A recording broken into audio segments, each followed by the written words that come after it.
farklı olmalı.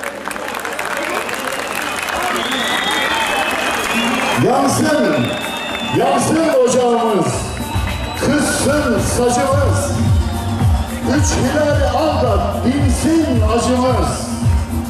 Savulun kenara, bir selam durun, liderimiz artık Meral bacımız.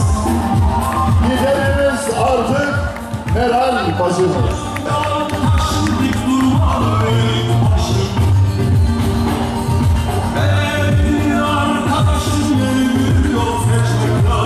Oğuz Atam'ın yiğit evlatları, tevekkülün ve tam teslimiyetin adı olan bayramlarımız gibi şen olsun buluşmalarımız. Birbirimizin nefesine ve kokusuna hasret kalacağımız günler gelmeden bu birlikteliğimizi fırsat bilip kucaklaşalım. Sayın Davutoğlu üzülüyor. Bir slogan atıyorlar. Vallahi olacak, billahi olacak, MHP seninle iktidar olacak. Ona da bizim genel merkez üzülüyor. Yani üzmeyin insanları. Üzmeyin insanları. Çok değerli hemşehrilerim. Çok değerli hanımefendiler. Çok değerli beyefendiler. Bugün burada çocuklarımızla beraberiz. Çünkü bugün onların bayramı. 23 Nisan Ulusal Egemenlik ve Çocuk Bayramı. Bayramımız önce çocuklarımıza, sonra her birimize kutlu olsun, mutlu olsun.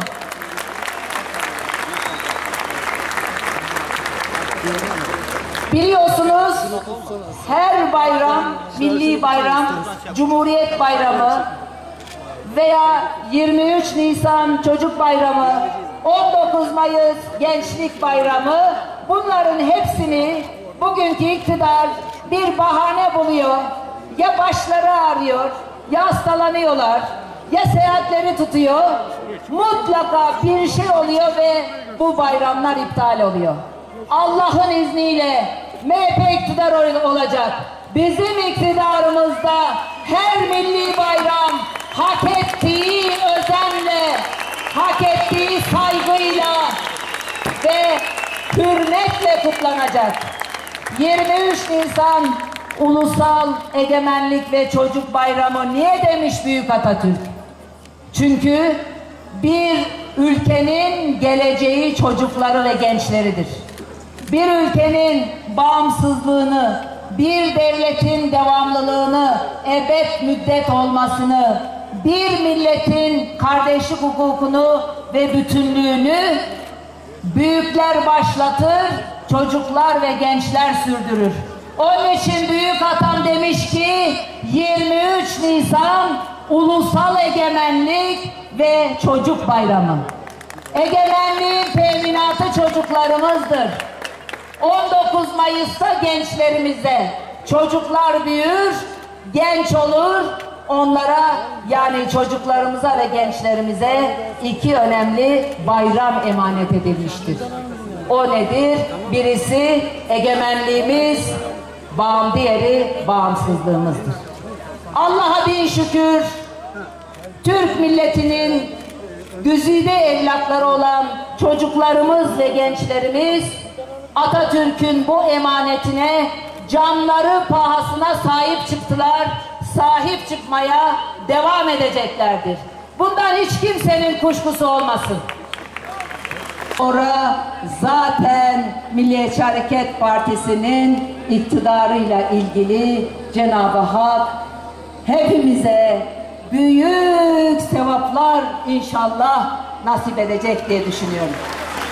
Ama bu arada bunları yaparken o Güneydoğu'da çalışan, Güneydoğu'da çatışan, mücadele eden o gençlerimizin, bugün buradan tekrar söylüyorum, her gittiğim yerde söylemeye devam edeceğim. 2014'te çıkardığınız çözüm süreci kanununu derhal mülga ediniz. Bu kardeşlerimizi, bu evlatlarımızı hukuki bir zırhın içine alınız. Çünkü siz güvenilmez insanlarsınız. Yarın döner dersiniz ki bizi gene aldattılar. Bu sefer bizi ülkücüler aldattı. Niye ülkücüler aldattı? Çünkü ülkücüler ağırlıklı olarak son dönemde şehit oluyorlar.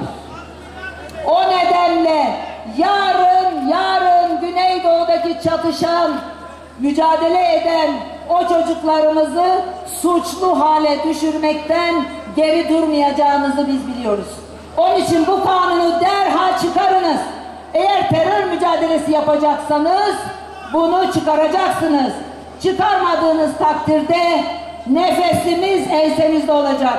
İktidarımızda biz çıkaracağız inşallah. Cumhurbaşkanlığı dantel perdeli analarının çarşaflarına, masa örtülerine sarılmış abiler karşılamıştı. Öldü ölelim dedilerdi. Bakıyorum hiçbir ortada yok.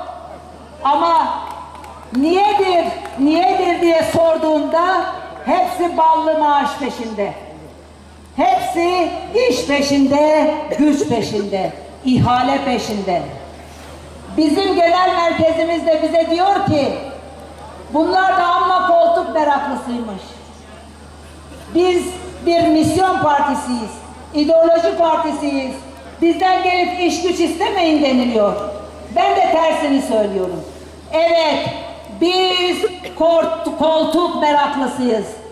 Ben iddia ediyorum ki bu ülkenin Cumhurbaşkanı ülkücü olacak, Türk milliyetçisi olacak. Evet istiyoruz. Evet koltuk meraklısıyız. Ne mutlu. Ne mutlu. Buyurun.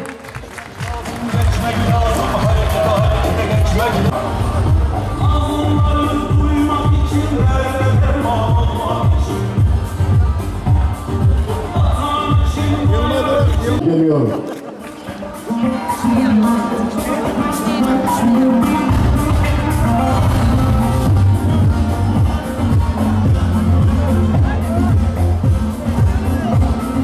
Efendim, Sayın Genel Başkanımız Meral Akşener hanımefendi yarın Eskişehir'de kapanıyor.